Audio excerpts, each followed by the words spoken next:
California burns under unrelenting flames. But could this be more than nature's wrath? Are these infernos a divine signal, fiery proof that we are living in the prophesied days of Revelation? Could these be the exact events foretold to precede the end of the world? In the Bible, the story of Noah and the Great Flood is a prime example. This event, described in the book of Genesis, is often interpreted as God's response to human wickedness, a catastrophic deluge meant to cleanse the earth and start anew. This narrative sets a precedent for interpreting natural disasters as divine retribution and a call for moral realignment. Moving to the New Testament, the book of Revelation describes apocalyptic events with vivid imagery, including earthquakes, fires, and celestial disturbances, all symbolizing divine wrath and the final judgment. Revelation 16:8, for example, speaks of the sun scorching people with fire as a part of God's punishment. These passages have been cited in relation to modern natural disasters, suggesting that such events could be foretold signs of the end times.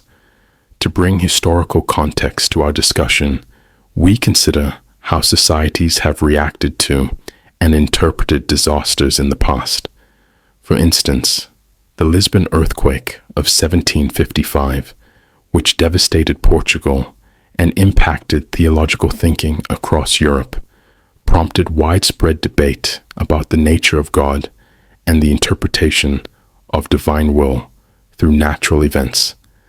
As wildfires consume vast tracts of California, we dive into the traditional evangelical viewpoint, often characterized by seeing these natural disasters as divine communications.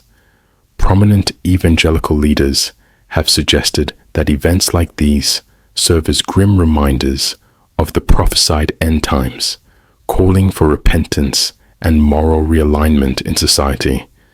They reference verses such as Luke 21:25-26, which speak of signs in the sun, moon, and stars. On the earth, nations will be in anguish and perplexity at the roaring and tossing of the sea. In contrast, liberal Christian theologians offer a different interpretation. They caution against reading biblical prophecies as direct forecasts of specific natural events. Instead, they advocate understanding these passages as metaphorical, emphasizing the broader spiritual lessons about human responsibility and stewardship of the earth. This viewpoint stresses that while the scriptures speak of fire and brimstone, these symbols are meant to teach about consequences of collective moral failures rather than predict specific events.